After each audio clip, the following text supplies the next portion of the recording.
Good morning. It's October the 3rd. Another gray and damp day. It's been raining and it might rain some more. I do have an umbrella with me in an emergency. I don't think it's quite raining at the moment, so this is just a walk downtown, so about a 20-minute walk here.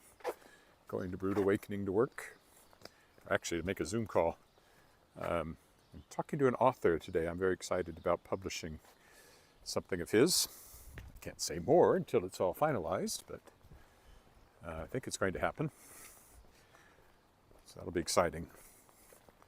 Then I'm going to edit the rest of the day. I have to write. I have to get to writing, but I keep getting tied up doing other things in the morning, which is my writing time. Today I've already interviewed an author for the podcast, El Jaji Lamplighter, who's a YA author, and whose husband is John C. Wright, who is an author I've already interviewed on the podcast. Back in the very early going, I interviewed him.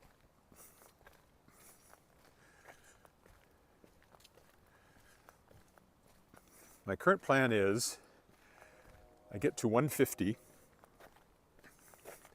Episode 150, I'm hoping to interview Robert J. Sawyer, who was my very first guest on the podcast.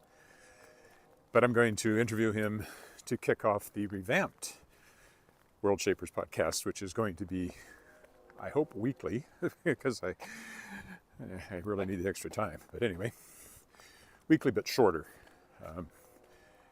and wider, cast a wider net, so it won't just be about, the current one is called Conversations with Science Fiction and Fantasy Authors about their creative process. And the new one will be Conversations with Authors about their latest books, or something like that. So it'll be more of a new release focused podcast. Still a lot of science fiction and fantasy in there, I'm sure, but I will also open it up to other genres, which will make it fresher for me, and also will make it possible for me to interview some of the authors I'm publishing.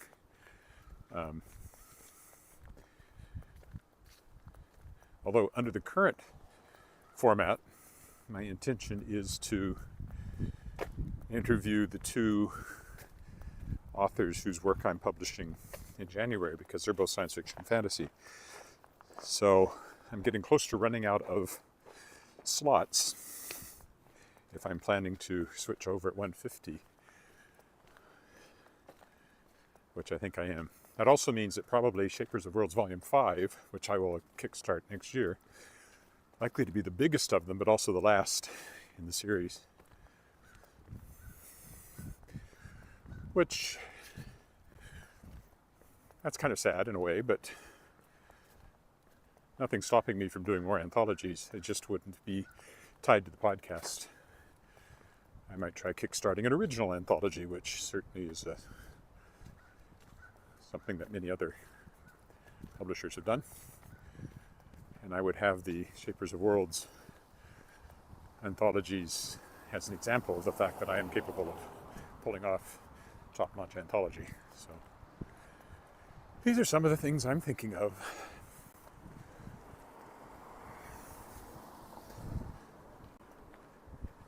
Of course, I also want to kickstart more of my own writing. Kind of my 2024 goal, one of them is to run a small Kickstarter for one of my novels, to carry on one of my series, probably World Shapers to begin with anyway, because it's the most recent and might still have some readers out there. And I really enjoyed writing that character, Shauna Keys. I would like to carry on that story to that series of books to a conclusion, because I know what the conclusion is. At least I think I do. But I need at least I need more books to get there, that's all. The other thing is that the whole series was intended to be open-ended. It could have gone on for years, but,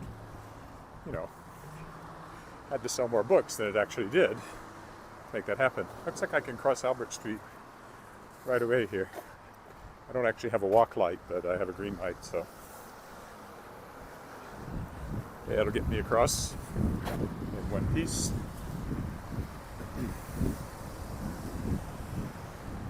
I think we'll go along College, that being the case. but I haven't walked this way for a while.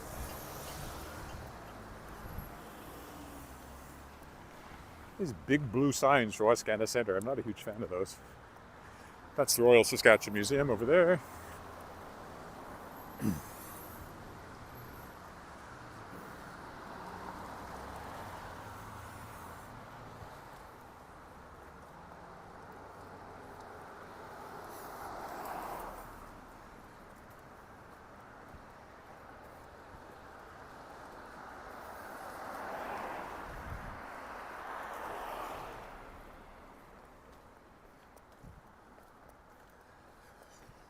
A house I know well, I believe it's up for sale. The two of them, actually. There's two houses attached there.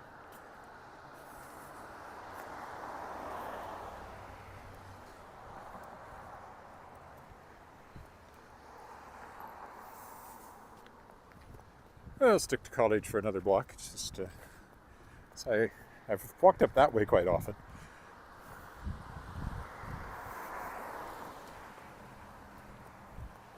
Museum over there.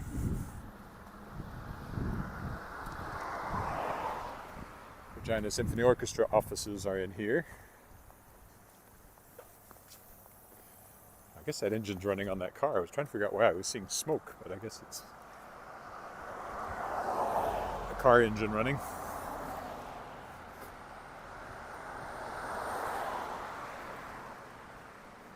I'll definitely try to get around the lake this Friday. I haven't walked around since it really turned fall, and the leaves will start to go now, so unless it's raining. There's rain in the forecast for the next couple of days, so I don't know exactly what impact that will have on my walking. Let's go up this way.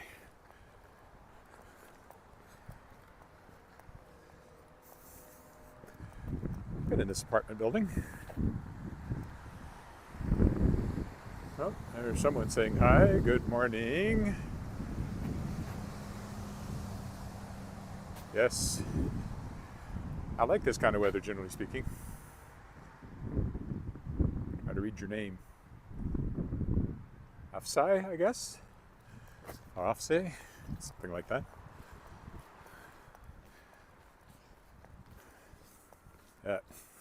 Didn't expect to run into a pile of dirt right here, but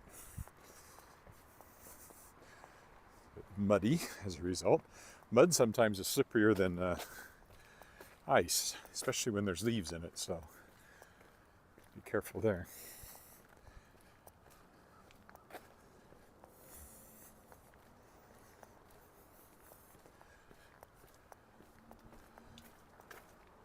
I did mention the temperature, but it's cool, as you can imagine. Probably 10 or something like that. Some of these are houses, some of them are actually businesses. They still look like houses, but they often have a business inside them.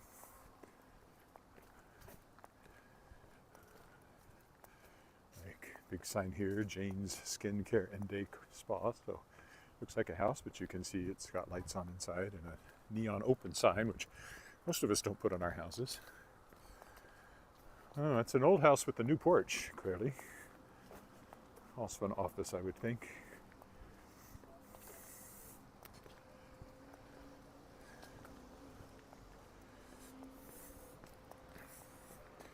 Fireside Bistro here, a restaurant I frequent sometimes.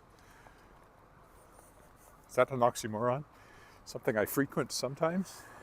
If it's only sometimes, is it frequent? I guess that's the question there. This is the building with the pig snout.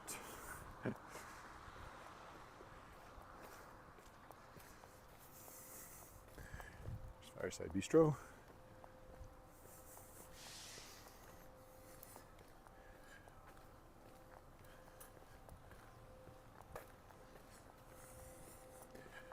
Very orange office building over there, or apartment building over there. Oh, let's do the alley.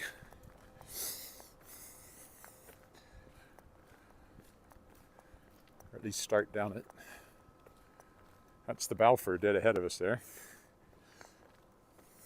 Apartment building that I like the front of so much that I usually comment on it when I walk by it.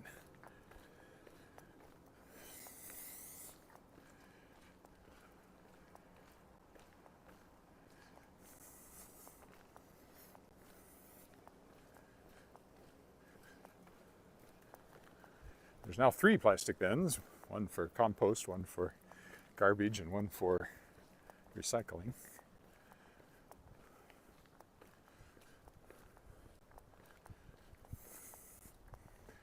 Oh,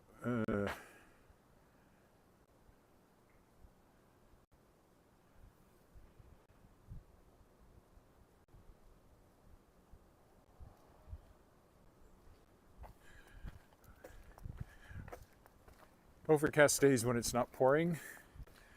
Perhaps not as often as some places, that's true. Certainly not unheard of, or as you can tell, because here's one right now.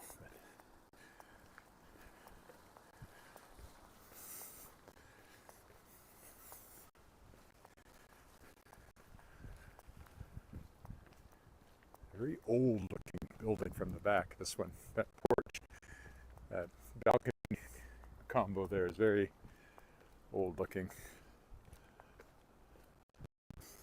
Right here. It's like something out of a, I don't know, a Western or something.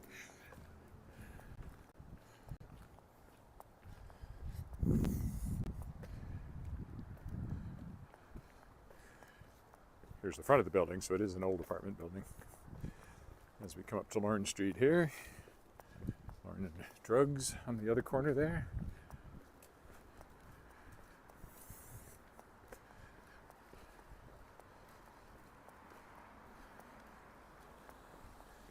It's a good place to cross the street because it's a stop sign.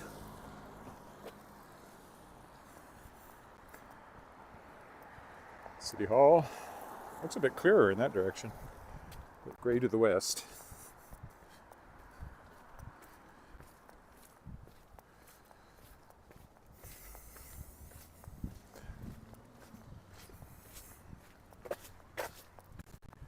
The Heritage apartment building over there.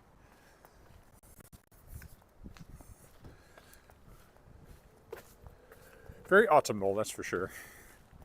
Cool and damp, and the leaves lying all around, changing color on the trees. I love these kinds of days, actually, as I've mentioned before. I really liked it when we got this in Arkansas, because at least it felt like there'd been a change in the season when I was in university.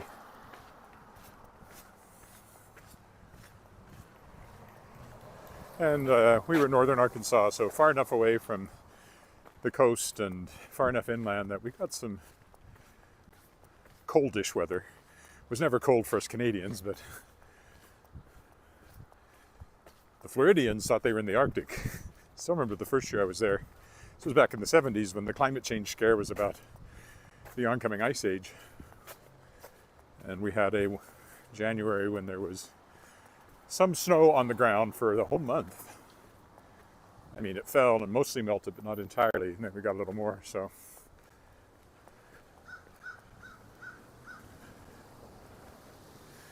Yeah, and the kids from Florida thought they were in the Arctic. Not so much the kids from Saskatchewan, like me, or even the Ontarioans. There were more of them. I think there were only a couple of us that had any connection to Saskatchewan. Salvation Army Ministry of Hope, Haven of Hope Ministry Center, I mean.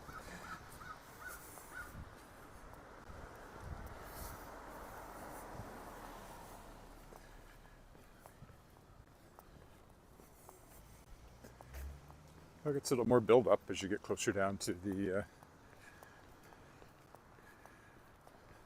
closer downtown. I think I'll take this alley because I don't think I've taken this one very often.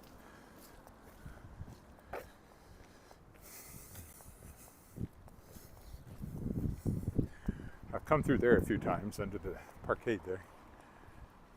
That's SGI directly in front of us.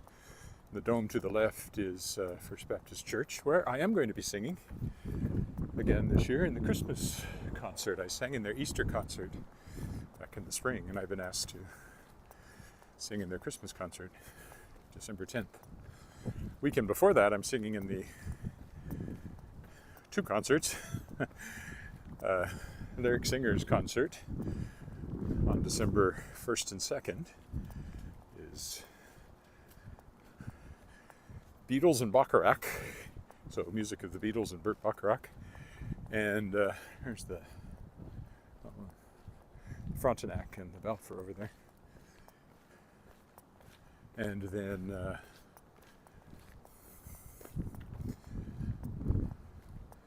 on December 3rd is the Wascana Voices concert. That's the high-end self-directed choir I sing with. That concert is called Landscapes. Now that I know that, I have to do a poster for it.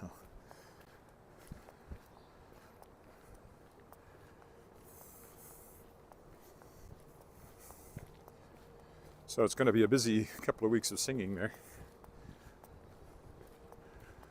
I'm still tentatively thinking for my 65th birthday next year, how I'm going to do a recital, a senior moment with Edward Willett. Ed sings, for his 65th birthday, Ed sings all of his favorite songs he can still remember the lyrics to. Something like that.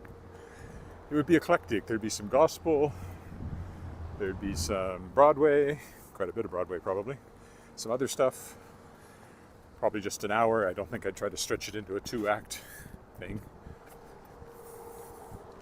Maybe do it at the Artesian, which is a nice little theater that has a bar in the basement for post and pre and post show reception.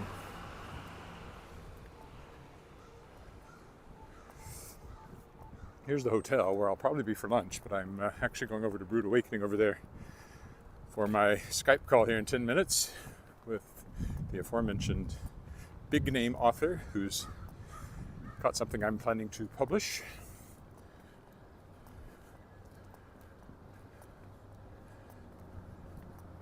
Which is exciting for Shadowpaw Press. Will be kind of an unusual publishing deal, but I'm looking forward to it. Among the things coming out next year are 2 books by the late Dave Duncan, 2 unpublished novels, previously unpublished, and he was quite a big name in science fiction fantasy circles, so look forward to that too. Looks like the fountain's been turned off. The SAS Power Building there.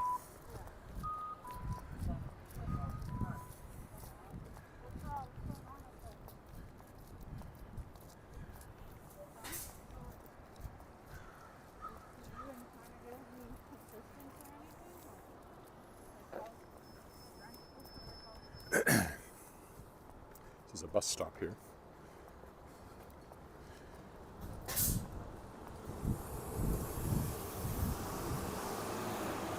the SAS Power Building, as I said. Crave used to be the Assiniboia Club over there, and that ugly building is the Motherwell building, which has fairly nice condos in it. My brother bought one in there for staying in when he's here visiting his daughters who live in Regina and in Moose Jaw, respectively. But it is not an attractive building from the outside, and it never was. Even when it was brand new, it was not an attractive building, as far as I can tell. The Motherwell building. I don't know who Motherwell was, but